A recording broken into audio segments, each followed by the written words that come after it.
తాతయ్య గారికి. నా వయసు 24 సంవత్సరాలు. చాలా అందంగా ఉంటాను. ఈ ప్రపంచంలో ఉన్న మగవాళ్ళ బుద్ధులను చూసి పెళ్లి చేసుకోవాలనే ఆలోచన విరమించుకున్నాను. కానీ నాకొక ప్రశ్న ఉదయిస్తూ ఉంటుంది. ఈ అందమంతా ఎడారిలో వెన్నెలలా వృధా అయిపోవడమేనా అని అనిపిస్తూ ఉంటుంది. సమాధానం చెప్పగలను.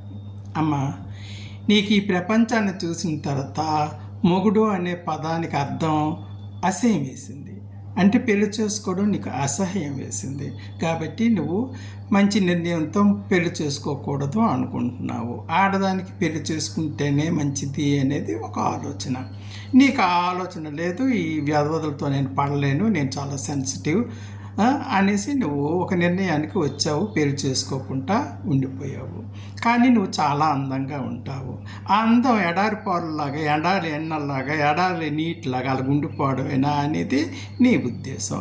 కాబట్టి నేను చెప్పే పద్ధతి తప్పో ఒప్పో తెలీదు. మరి యూట్యూబ్లో నాలాంటి వాళ్ళు ఎవరు లేరు ఇలాంటి ప్రశ్న సమాధానం చెప్పడానికి.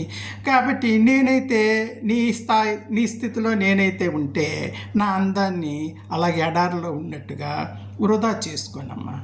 వృధా చేసుకోను. నా అందాన్ని ఎలా యూజ్ చేసుకోవాలా కాస్త యూజ్ చేసుకుంటాను, కాస్త జాగ్రత్తగా ఉంటాను. అర్థమై ఉంటుంది నీకు.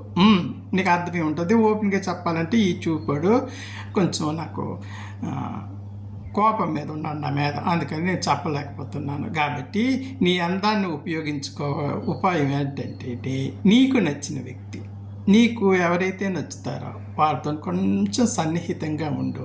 వాళ్ళు నీ అందానికి దాసోహం అవ్వకమండ్రు. ఒకటి మాత్రం చెప్పు, అందాన్ని అనుభవించి కానీ మొగుడు పోస్టుకు వస్తానంటే నేను ఒప్పుకోనని ముందే చెప్పిన తర్వాత వాళ్ళకి బాగుంటుంది. అందం వస్తుంది, పోస్ట్ వద్దంటుంది అని వాళ్ళు కూడా నీకు దగ్గర అవుతారు. తప్పేమి లేదమ్మా, తప్పేమి లేదు. అందాన్ని అలాగ వృధా చేసుకోకు. ఉంటానే.